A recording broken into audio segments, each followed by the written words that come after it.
Oi, pessoal, tudo bem? Boa tarde. Então, esta é a nossa última aula do módulo Fundamentos Morfofuncionais 2, né? Espero estar encontrando todos vocês bem de saúde, né? Saúde física e saúde mental. Fico muito feliz para quem conseguiu chegar aqui até agora, né? A gente sabe das limitações da aula à distância, né, do ensino remoto e também das minhas limitações enquanto uma pessoa que ainda aprende a lidar com muitos recursos e que também tenta tornar mais didática aí as questões para vocês, né? Talvez não dê certo em alguns momentos, mas a tentativa tem sido grande. Hoje, então, a gente não tem atividade domiciliar, né? Essa é a nossa última atividade de aula, tá? E daí eu entro em contato com você para informar se alguém precisa ficar para a semana de estudos intensivos, fazer atividade para recuperação de conceito para aprovação do módulo, ok? Nós vamos falar sobre antropometria e perimetria. Tentarei dar uma abordagem mais leve e deixar um vídeo de apoio daí para conceitos mais avançados, né? A antropometria seria a medida do tamanho do corpo, né, para estudar a morfologia nos seus aspectos mensuráveis, né, com uma mensuração sistemática, com análise quantitativa das variações dimensionais do corpo humano. Então, ela vai ter aquele caráter que a gente vê muito bem na criança, né, acompanhamento do crescimento e do desenvolvimento, mas também vai ter alguns aspectos bastante técnicos para o esporte, de análise de composição corporal, onde o indivíduo acaba sendo comparado por meio de parâmetros objetivos quantitativos, ele em relação a ele mesmo, qual a sua evolução. Então, por definição, né, o tamanho físico de uma população pode ser determinado através da medição de comprimentos, profundidades e circunferências corporais. E para que, né, esses resultados podem ser utilizados? Então, vejamos. Desde o útero materno, né, a gente consegue ver ali é uma imagem tridimensional de quando eu estava grávida. Vocês conseguem ver o bebê, né? E no bebê são utilizadas algumas medidas, como o perímetro cefálico, né, para saber se a circunferência craniana está crescendo adequadamente. Isso indica que eu vou conseguir saber que aquele cérebro também está se desenvolvendo adequadamente. E como já foi mensurado tais parâmetros na população muitas vezes, já existe uma média esperada para a população, né? Através da circunferência torácica, a gente consegue fazer a predição também do comprimento da criança, do peso da criança, né? Do comprimento, não, perdão, do peso, uma estimativa do peso da criança intraútero, né? Pelo comprimento dos ossos, uma predição do comprimento. Então, aí é uma das aplicações, né, via ultrassonografia gestacional, da perimetria e antropometria. Então, a antropometria, a gente pode dizer que ela se divide em composição corporal, né, índice de massa corporal IMC e percentil de gordura corporal, né, massa magra, massa gorda, proporcionalidade, que seriam as perimetrias, e somatotipia, que seriam os tipos das formas corporais, tá? Daí a gente faz um resgate, pessoal, daquilo que vimos da história da anatomia lá em Fundamentos Morfofuncionais 1, no primeiro semestre de Educação Física, né? Vitrúvio, né, que era um arquiteto da era romana, ele já fazia o design dos indivíduos pensando na estética do corpo humano, né? Dürer fez o início da ciência da antropometria ainda por volta de 1500, categorizando os tipos físicos, né? Pela observação sistemática e medição de grande número de pessoas. O que é interessante que há muito tempo já se faz essas observações sistematizadas. Quando a gente chega em Da Vinci, né, com o homem vitruviano, a gente observa que a simetria das proporções, né, de modo que o centro do compasso de um círculo seria a cicatriz umbilical, e a proporcionalidade nas medidas dos membros, né, E perde-se a descrição original do Vitrúvio, né, com traços diferentes, e vai ficando a representação gráfica de Da Vinci, que é essa mais difundida, né? Daí, no século XIX, começo do século XX, a gente começa a classificar as etnias, né, de acordo com dimensões físicas, diferenças, por exemplo, entre caucasianos, negros, asiáticos, né? Para o final do século XX, daí se ter o foco no crescimento humano e na classificação das características físicas individuais, né? Então, se a gente for pensar nas diferenças entre os sexos, em geral é comum os homens excederem a estatura das mulheres da mesma origem étnica, né? Então, não comparemos maçãs com bananas, comparamos caucasianos com caucasianos, negros com negros e assim por diante. Os homens costumam ter membros mais longos e ultrapassam em quase todas as variáveis do sexo feminino, exceto na largura da pelve, pela questão da gestação mesmo. Em geral, a gordura tem maior proporção na mulher, né? 13,5% do peso corporal no homem, na média, e mais de 10% a mais, 24,2% na mulher. E a gordura subcutânea, né, é diferentemente distribuída nos homens. No geral, as mulheres tendem a maior acúmulo na região da pelve, do quadril, né, e os homens na região abdominal. Quando a gente pensa em diferenças étnicas, né, se a gente fosse fazer um resumão do que a literatura nos diz, então pensem que como grupo étnico, indivíduos de distribuição geográfica específica, né? Daí é claro que para o Brasil a gente não considera muito, porque afinal nós somos uma miscelânea, né, de etnias, de origens, né? E as características físicas comuns, né, vão distinguir os grupos. Geralmente os negros, caucasianos e asiáticos são a distribuição, e sabe-se que os negros tendem a ter membros inferiores maiores e os asiáticos mais curtos, por exemplo, né? E também se observa diferenças relacionadas a clima. Se for observar pessoas que vivem em regiões mais frias, como os polos, Rússia, você vê que essas pessoas têm um percentil de gordura, em média, maior que aqueles que vivem em locais mais quentes, né? Porque a gordura, ela tende a acumular favorecer a manutenção de uma maior temperatura corporal, né? Então, as pessoas no lugar mais quente daí conseguem subsistir melhor com um percentil de gordura menor e, inclusive, sentem menos calor. Na tendência para o crescimento, né? Também os estudos fazem apontamentos que a gente tem aumento da estatura dos adultos ao longo do último século, aumento da taxa de crescimento das crianças e também o aparecimento da puberdade mais cedo. Geralmente, dos 5 aos 7 anos, observa-se aí 1,5 cm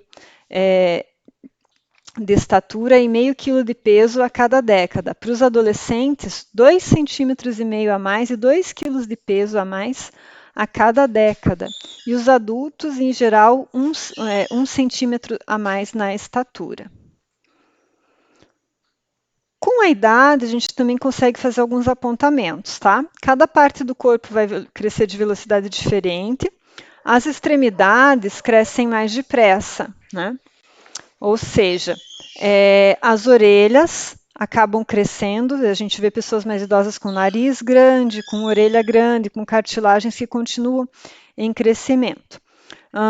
Cabeça, né? Aos 4 anos e meio a gente já tem 80% do tamanho do adulto, tanto que o bebê quando nasce tem um cabeção que é desproporcional, né? E para abrigar o sistema nervoso, que já tem que ser mais desenvolvido. Por volta dos entre 40 e 60 anos, a gente começa a ter redução na estatura, a gente vai tendo redução nas cartilagens, desidratação nos discos da coluna, e o que a gente consegue ver é, inclusive, a diferença na estatura se medido de manhã ou de tarde, pela compressão que ficar de pé vai exercendo sobre os discos. Daí, para o design, né? Por exemplo, eu estou aqui nesta mesa e a gente procura calcular, né? A altura dos olhos, né? Ser a parte de cima do monitor, conseguir que a altura da mesa seja condizente com o cotovelo, né? Então, para o design, O que se considera faixa, 90%, onde está 90% da população. E quem que seria esse indivíduo, né? O indivíduo base tem 1,70 m e 70 quilos, tá? Então, é legal ou não, né?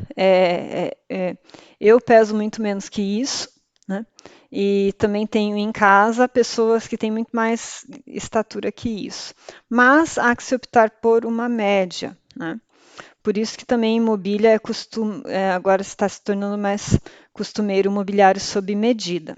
Se vocês forem pensar, a altura de pia de cozinha, de mesa de trabalho em pé, é a altura da espinha ilíaca antero-superior, que permite uma flexão da pelve, mas sem uma má postura de coluna para o posto de trabalho. Tá? E os dados antropométricos podem ser estáticos, considerando as estruturas corporais estáticas, e dinâmicos, quando a gente vai considerar daí o corpo em movimento. Existem equipamentos que, vocês forem consultar a literatura, vão ver os nomes, né? De mensuração bidimensional, o antropômetro e estadiômetro, né, para verificação da altura, a fotogrametria, né, o uso de marcações em foto, tridimensionais, né, daí já tem a análise da foto por software computadorizado, tomografia craniana, ressonância magnética neurofuncional, né? E inclusive até a densitometria óssea, né, o DEXA, consegue fazer análise dos percentis de tecidos corporais, percentil de gordura, por exemplo. Mas daí são métodos que vão ficando mais caros e para a educação física escolar não vai ser a nossa realidade, né, de acompanhamento de crescimento e desenvolvimento. Os sistemas de medidas podem ser diretos ou indiretos, né, desde acelerometrias para ver velocidade de movimento, a goniometria, que a gente vê ângulos entre os segmentos corporais, né? E indiretos, que você vai ter sistemas fotogramétricos em que o vídeo vê a execução da tarefa e depois é feito cálculos de velocidade e aceleração em cima da trajetória do movimento. Tá? Também tem métodos que permitem calcular alcance, força necessária, postura e por aí afora. E a gente acaba identificando por meio da antropometria a estrutura e estado nutricional individual. Então, tem esses dados genéricos, né, que você tem que corroborar com avaliação clínica, com avaliação de exames de sangue, bioquímicos, etc. Mas, em linhas gerais, materiais a gente vai usar a balança, né, o estadiômetro, para verificar a altura, a fita métrica para verificar as perimetrias, o medidor de pregas cutâneas, ou adipômetro, ou plicômetro, ou antropômetro. Então, aqui a gente vê, né, o estadiômetro, a balança, e quanto mais mecânico o equipamento, mais preciso, né? Então, a balança mais precisa seria aquela que acaba sendo menos acessível hoje em dia. O plicômetro, né, ali em que você segura entre os dois dedos a prega cutânea com a gordura corporal e faz a mensuração. Daí temos o paquímetro ósseo, né, para ver diâmetros, por exemplo, entre dois processos estiloides, entre dois epicôndilos, né, biestiloidal, biepicondilar, compasso das pontas rombas para ver diâmetros como de tronco, antropômetro de deslizamento, que pode ver diâmetro de tronco, por exemplo, e medidas de comprimento. Mas, no geral, a gente vai ver peso em quilogramas, altura em metro, e isso já vai nos fornecer para aquele cálculo básico, que é o índice de massa corporal, em que a gente divide o peso pela multiplicação da altura vezes a altura, pela altura ao quadrado. Tá? As dobras cutâneas para cálculo, para mensuração com adipômetro do percentil de gordura, em geral são de tríceps, subescapular, bíceps, suprailíaca, supraespinhal, coxa, axilar média, torácica, panturrilha abdominal. E a gente já vai vê-las. Tá? Por que a gente usa a dobra cutânea? Né? A DC, ou dobra cutânea, ela é uma boa medida, né? Porque a gente faz uma média entre a gordura subcutânea, né? E por haver a relação entre a gordura subcutânea e a gordura corporal total. Então, quando a gente soma as dobras cutâneas, a gente acaba estimando, inferindo a gordura corporal total. Por isso que existe mais de um tipo de equação, mais de um tipo de cálculo, né? porque a gente utiliza a dobra e vai jogar ali num coeficiente que vai estimar o total. E daí a gente tem a questão de massa magra e massa gorda, né, que é o IMC versus percentil de gordura, gente. Então vejam, essa imagem não está muito nítida, mas a gente vê que os três indivíduos têm 1,75 m. A gente vê um indivíduo com uma massa corporal maior, os dois dos extremos, né? E o do meio com uma massa corporal menor, 92 quilos da direita e esquerda, e do centro 71 quilos. O IMC dos dois extremos é 30, né? Ou seja, eles têm o IMC que já não está mais na faixa adequada, acima de 25. Mas a relação cintura-quadril, né, a divisão dessas medidas é bem diferente. Por quê? O primeiro indivíduo, ele possui uma massa magra muito mais significativa do que o último, que tem uma massa gorda, um percentil de gordura maior. Então, na realidade, o que a gente quer dizer é que o fato de você dividir o peso pela altura ao quadrado, calcular o IMC, não reflete necessariamente a composição corporal, né? Porque o primeiro indivíduo com 92 quilos, esses 92 quilos são compostos por uma quantidade muito maior de músculo do que o último indivíduo, em que esses 92 quilos são compostos por uma quantidade muito maior de gordura. E como a gente sabe, o tecido gorduroso, se eu medir 1 quilo de tecido gorduroso, ele vai ter uma representação em tamanho muito maior do que 1 quilo de tecido muscular. E por isso que a gente tem as diferenças, além da região em que essas massas estão alocadas no corpo, ok? Aqui eu tenho um exemplo de uma avaliação de composição corporal minha, realizado faz tempo, com peso, estatura e IMC, as dobras cutâneas para a equação de Faulkner modificada para o sexo feminino, em que se coletou tríceps, escapular, suprailíaca, abdominal e quadríceps, né? E a gente vê ali em cima o percentual de gordura, 13,9%. Também vê os seus perímetros, né? E um peso ideal ali estimado segundo alguma determinação do nutricionista que me avaliou na época, tá? Daí, pessoal, eu consigo colocar para vocês dois métodos nesta aula para cálculo com adipômetro, tá? Existe a equação de Lopes e Ribeiro. Eu sei, gente, que fazer aqui não é simples. Eu tenho essas equações planilhadas, então esse é o tipo da aula que, a hora que nos encontrarmos presencialmente, a gente retoma a atividade prática. Mas, para que vocês saibam, a gente coloca na planilha, pode colocar a equação de Lopes e Ribeiro, 2014, em que ele faz primeiro uma somatória de dobras, depois um score de proporcionalidade, daí prediz a massa de pós e, por regra de 3, a gente chega em percentual de gordura, né? Eu coloquei isso em planilha do Excel, daí fica muito mais simples e os dados saem automáticos. E aqui a gente tem a equação de Faulkner para mulheres e para homens, em que a gente muda ali o multiplicador de 0,159 para 0,149 nos homens. E que, vejam, a equação anterior considerava lá as dobras de tríceps, subescapular, supraespinhal, abdominal, coxa e panturrilha. Então, era com 6 dobras.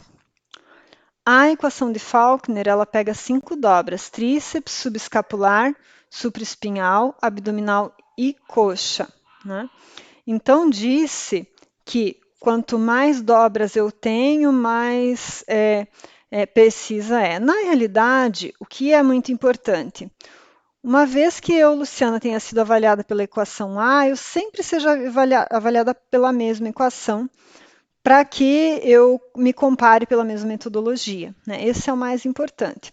Porque para vocês terem noção, ó, diferentes equações ali, Faulkner, Juhas, Durning, Petrosky, Sloan, Guedes, vão dar diferença ali, enquanto uma chega a 11,8% percentual de gordura corporal, o outro chegou a 20,84%. Então, uma variação absurda, assim, quase dobra de um para o outro, o que me mostra que, na realidade, para eu ver a minha evolução, eu tenho que me avaliar pela mesma metodologia, né?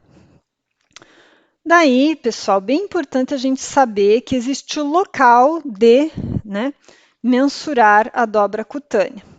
Então, a gente faz assim, a gente vê a indicação de onde mensurar a dobra, marca com um X, pinça e daí chega com o adipômetro embaixo. A gente mede 3 vezes e faz a média, tá? E isso vai melhorar com a prática, né? Então, a gente tem a dobra tricipital, que é a média entre a gente pinça o tecido entre o polegar e indicador, entre a croma e cabeça do rádio, e o pinçamento é vertical, tá? Temos a dobra subescapular, que ela é oblíqua, né? Ou seja, a gente pinça os dedos na diagonal, 2 centímetros abaixo e à direita do ângulo inferior da escápula, tá? Daí temos o mesmo procedimento da tricipital, porém na face anterior do braço, tá? No mesmo local, só que anterior, que é a dobra bicipital. Temos a dobra axilar, que a gente traça uma reta partindo do processo tifoide e outra partindo do meio da axila, onde se encontram esses 2 pontos, faça um pinçamento vertical. E já digo para vocês, de início é bastante difícil, depois a gente, utilizando uma metodologia, como eu utilizo bastante Faulkner, fica automático, já sabe onde pegar as dobras e tal, porque não se utiliza todas, mas preciso apresentar para vocês todas, tá? A dobra ilíaca, 3 centímetros acima da parte mais alta da crista ilíaca, com pinçamento horizontal. A dobra supraespinhal, na intersecção entre as retas traçadas partindo da cicatriz umbilical e espinha ilíaca antero-superior, num pinçamento oblíquo. A dobra abdominal, dizem que essa é a dobra que melhor prediz o tecido adiposo, tá? Ou seja, quando a gente diminui essa dobra, realmente a gente está diminuindo gordura corporal. Então, a gente pega a cicatriz umbilical, 5 centímetros para a lateral, e bem importante, pessoal, marcar qual lado que eu estou avaliando, né? Eu geralmente costumo avaliar a direita, e sempre refazer as avaliações do mesmo lado, porque um lado nosso não é igual ao outro, né? E fazendo as 3 mensurações de cada dobra. Pinçamento na vertical. Dobra de coxa anterior. A gente verifica qual é o ponto médio entre a prega inguinal, né? Vulgo virilha, e a margem superior da patela, medida sentado com o membro inferior relaxado e estendido, e o pinçamento é vertical. Dobra da panturrilha medial, né? A região medial e mais volumosa da panturrilha, medida com o membro inferior fletido e apoiado sobre um banco, com pessoa em pé, e pinçamento na vertical. Né? Então, estas são as dobras que a gente utiliza para colocar na equação e calcular o percentil de gordura. Né? Geralmente a gente alimentando na planilha, a gente coloca peso, altura e as dobras e já sai o cálculo de percentil de gordura corporal. Daí na criança, veja, vocês que vão lá para a escola, a gente tem carteirinha da criança, né? A carteirinha da mãe curitibana, lá do programa, ela é bem completinha, né? Ela é mais completa que a do governo do estado. A gente acaba vendo ali que existem curvas, então se vocês olharem, a gente vê na linha, no eixo dos X, a idade da criança, e no eixo dos Y, a quantidade em centímetro, né? Então, se vocês pegarem ali uma criança com idade em meses de 1 mês, ela tem perímetro encefálico esperado ali entre as 2 linhas vermelhas, né? Entre 35, né? E 39, 39,5, ok? Então, é isso que essas linhas nos mostram. Para o peso, a mesma coisa. Né? O ideal é que fique entre as linhas vermelhas, já é preocupante quando a gente está, eu acho um ponto no gráfico entre o vermelho e o preto. E para a estatura a mesma coisa. Tá? E tem IMC, mas IMC em criança em geral a gente não usa muito. Tá? E daí, pessoal, a criança a mesma coisa. Avaliei a criança esse mês, vou lá, marco no gráfico. É legal que ela faça um gráfico dela, né, ascendente, mas não é legal você ver a criança tá aqui, daí no outro mês está aqui, no outro mês está aqui. Isso não é bacana, né? Não há constância. E as perimetrias, né? A gente pega a fita métrica com precisão de 1 milímetro, faz 3 medidas no mesmo local. Para fazer perímetro cefálico, que usa muito em criança de até 1 ano. Parte superior das orelhas, das sobrancelhas, né? Borda superior da orelha e protuberância occipital externa, né? Então, pega a fitinha, passa na criança e mede. Tá? Infere o crescimento do sistema nervoso central e vai identificar patologias, como uma microcefalia, como a gente viu na questão do Zika vírus, uma macrocefalia, por exemplo. Pescoço, parte inferior da proeminência da laringe, o vulgo pomo de Adão, né? Utilizado em estudos do crescimento, performance e obesidade, né? A gente sabe que pessoas que têm mais do que 40, por exemplo, têm tendência a ter mais roncopatia, né? Roncar. Ombro, região inferior do acrômio, na região de maior volume, né, dos músculos deltoides, né, na região de maior volume a gente consegue ver o desenvolvimento daí, por exemplo, na musculação, realizar após a expiração para ver ganhos nos treinos de força. Tórax, sobre os mamilos nos homens ou sobre a quarta costela nas mulheres, verifica crescimento e desenvolvimento corporal. Braço, há 3 maneiras de eu verificar, né? Com o membro superior abduzido, com o membro superior ao lado do corpo, ou com o membro superior em flexão de cotovelo com maior volume de bíceps. Novamente, pessoal, se eu avalio de uma forma, as avaliações subsequentes para verificar a evolução, ver sempre da mesma forma, sempre mesmo protocolo. Antebraço, circular a maior porção, punho sobre processo estiloides, abdômen sob cicatriz umbilical, ou na metade da distância entre a última costela e a crista ilíaca, né? Tem pessoas que vão ter a cicatriz umbilical mais alta ou mais baixa, a cintura mais alta ou mais baixa. Quadril, sobre a porção mais volumosa das nádegas. Coxa proximal abaixo da prega glútea, medial no meio da distância entre patela e prega inguinal, que é onde a gente vê a dobra cutânea. Distal, 3 centímetros acima da borda superior da patela, panturrilha na porção mais volumosa e tornozelo imediatamente acima dos maléolos. Aqui a gente começa a entender, então, por que vocês têm que entender da anatomia, né? São os referenciais, né, os acidentes ósseos, para que vocês façam, por exemplo, uma boa avaliação física, né? As recomendações atuais, né, são de que a circunferência abdominal não ultrapasse 94 a 102 centímetros nos homens, né, e entre 80 e 88 centímetros nas mulheres. Depois disso, significa... Gente do céu, tem um alto ali escrito com U, não é, é com L, perdão. Né? Mais que 94, né, um homem já está em risco, mais que 102 está em alto risco, principalmente nas questões cardiológicas. Né? Mulheres, mais que 80 está em risco, mais que 88 em alto risco. Já a circunferência abdominal, né, dividida pela circunferência do quadril, a relação RCQ não deve ser maior do que 1 nos homens e que 0,85 nas mulheres, para ter uma proporcionalidade, né, gente? Daí a gente também tem uma questão aqui quase finalizando, que é a da somatotipia, pessoal. Sheldon, em 1940, avaliou os americanos em 3 tipos: o endomorfo, mais arredondado, com depósito de gordura, abdômen grande, né? Membros curtos; o mesomorfo, musculoso, de ombros e tórax largo, pouca gordura; e o ectomorfo, né? Que seria o magrinho, né? Com mínimo de gordura e músculos, corpo e membros finos e tórax e abdômen estreito.